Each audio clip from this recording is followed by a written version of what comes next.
રંભાવટી નામની નગરીમાં કપિલ શર્મા નામનો બ્રાહ્મણ રહે. એની પત્નીનું નામ ભક્તિ હતું. બ્રાહ્મણી બંને ઘણું ધર્મિષ્ઠ. સ્નાન ધ્યાન કરે, વ્રત ઉપવાસ કરે, બધી વાતે સુખી. પણ એક વાતનું એવું દુઃખ કે બધાએ સુખ કડવા થઈ જાય. શેર માટેની ખોટ હતી. એવામાં પવિત્ર પુરુષોત્તમ માસ આવ્યો. સૌની સાથે બ્રાહ્મણીએ પણ વ્રત લીધું. બંને નદી કાંઠે જાય. સાથે બ્રાહ્મણીએ પણ વ્રત લીધું. બંને નદી કાંઠે જાય, સ્નાન કરી, વાર્તા સાંભળે, આખો દિવસ પ્રભુ સ્મરણ કરે અને રાતે ભોય પથારીએ સૂવે. બંનેની ઉંમર થઈ ગયેલી. ઘરમાં કામ કરનાર કોઈ ન મળે. બ્રાહ્મણે વિચાર કરી કે દીકરો હોત તો વહુ આવત, એ ઘરનું કામ કરત અને હું પ્રભુ ભજન કરત. એક દિવસ બ્રાહ્મણીએ પોતાના દિલની વાત પતિને કહી. બ્રાહ્મણ તો હસવા લાગ્યો. ગાંડી રે ગાંડી, દીકરો હોય એના ઘેર વહુ આવે, આપણે તો રહ્યા વાંજ્યા. આ સાંભળીને બ્રાહ્મણી બોલી, દીકરો હોય એના ઘેર વહુ આવે એમાં સી નવાઈ? વગર દીકરે વહુ લાવો તો ખરા. માર્ગ હું દેખાડું, તમે ઉપડો ઉત્તર દિશામાં અને કન્યા શું દેખાડો. કન્યાના મા બાપ પૂછે તો કહી દેવાનું કે દીકરો કાશી ભણવા ગયો છે. બ્રાહ્મણે પહેલા તો હસીને વાત ટાળી દીધી, પણ બ્રાહ્મણીએ તો હટ લીધી. વહુ લાવો તો હા, નહીતર અન્ન જળનો ત્યાગ કરીને પ્રાણ છોડું. આ તો સ્ત્રી હઠ. ભલાએ રાજાને એ માનવી પડે. બ્રાહ્મણ તો ઉપડ્યો વહુ શોધવા. ચાલતો રૂપવટી નગરીમાં આવ્યો. એક બ્રાહ્મણના ઘેર રાતવાસો કર્યો. વાળું કરતા વાત નીકળી. બ્રાહ્મણે કહ્યું કે કાશીએ ભણવા ગયેલ દીકરા માટે વહુ શોધવા નીકળ્યો છું.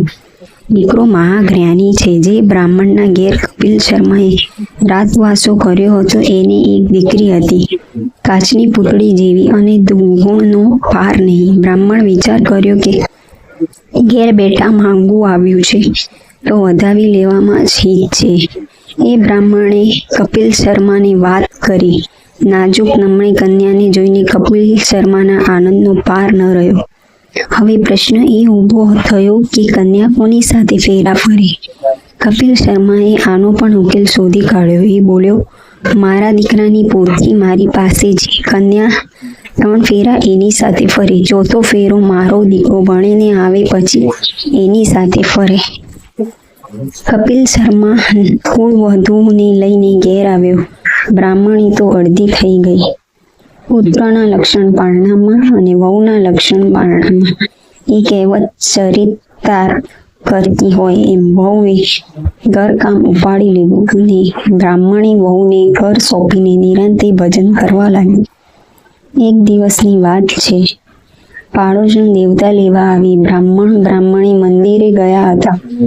રૂડી રૂપાળી વહુને જોઈને પૂછવા લાગી, બાઈ રે બાઈ, કોણ છે તું? ભૂત છે કે પ્રેત? વંટરી છે કે શાકણી? ચૂડેલ છે કે ડાકણ?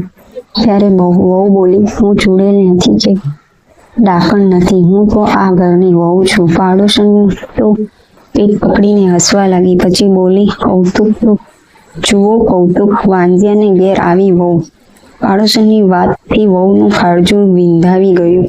એ તો બોર જેવડા આંસુડા રડવા લાગી. બ્રાહ્મણીએ આવું જોયું તો વહુ રાતે પાણીએ રૂએ છે. બ્રાહ્મણીએ વાત પૂછી તો વહુએ પાડોશણે મારેલા મેણાની વાત કરી. આ સાંભળીને બ્રાહ્મણી રોષથી બોલી, એ તો મુહી છે જ નખોદિયાણ. કોઈનો સુખ જોઈને વગર લાકડે બળે છે. દીકરા વગર જગતમાં કોઈના ઘેર વહુ આવી છે તે મારા ઘેર આવે. હું કઈ એવી ગાંડી ગયેલી છું? મારો દીકરો તો કાશીએ ભણવા ગયો છે. કાલે પાછો આવશે. ત્યાં સુધી તું ખાપી પહેરો લે. આ સાદી ઓરડાની કુંચી બધાએ ભરેલા છે.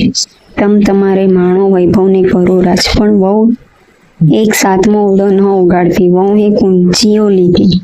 બીજે દિવસે બ્રાહ્મણી નદીએ નાહવા ગયેલા. વહુએ એક પછી એક ઓરડા ખોલવા લાગી. પહેલા ઓરડામાં મેવા મીઠાઈ, બીજા ઓરડામાં હીર ચીર, ત્રીજામાં શણગારથી ભરેલા. આમ એક પછી એક 6 ઓરડા ઉગાડીને જોઈ લીધા. પછી સાસુના ના હોવા છતાં સાતમો ઓરડો ઉગાડ્યો.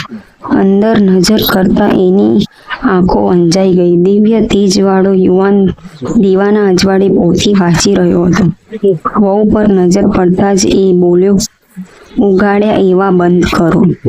આ દ્વાર મારા મા બાપનું વ્રત તૂટશે, વેદોનો પાઠ અધૂરો રહેશે. તમે પોતી સાથે 3 ફેરા કર્યા છો એ હું જાણું છું. વ્રત પૂર્ણ થયા પછી 4થો ફેરો કરીશ. વહુની આંખમાં હર્ષના આંસુ આવી ગયા અને તરત દ્વાર બંધ કર્યા.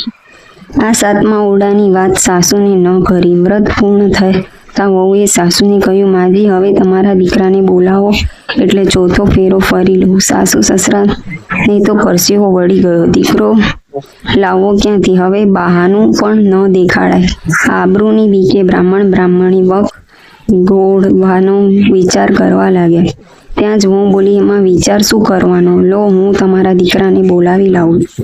સાસુ સસરા આભા થઈ ગયા. વહુએ 7મો ઓરડો ઉગાડી 7 દીધો. તરત એ દિવ્ય પુરુષ બહાર આવ્યો. બ્રાહ્મણીની હાલત તો સપનું જોતા હોય એવી થઈ ગઈ. સ્વયં પૂર્ણ પુરુષોત્તમ પ્રભુ ભક્તની લાજ રાખવા પધાર્યા હતા. પ્રભુએ 4થો ફેરો પૂર્ણ કરી માતા પિતાના આશીર્વાદ માંગ્યા ત્યારે બ્રાહ્મણીની આંખો વરસી પડી. હે પુરુષોત્તમ પ્રભુ, તમે જેવા બ્રાહ્મણી અને વહુને ફળ્યા એવા સૌને ફળજો.